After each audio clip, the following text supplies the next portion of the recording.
محولة 8 فولت. النظام الاي سي حولناها بالبريدج دايود. هذا البريدج دايود من نظام الاي سي النظام الدي سي. هنا عندنا الخطوط، عندنا هنا الدخول.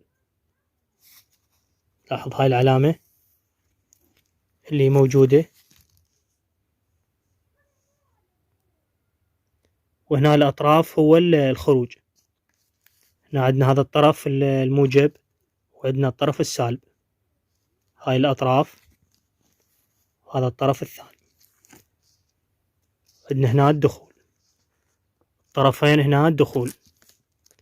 أي طرف تقلبهن بهالاتجاه بهالاتجاه، أي اتجاه ماكو أي إشكال.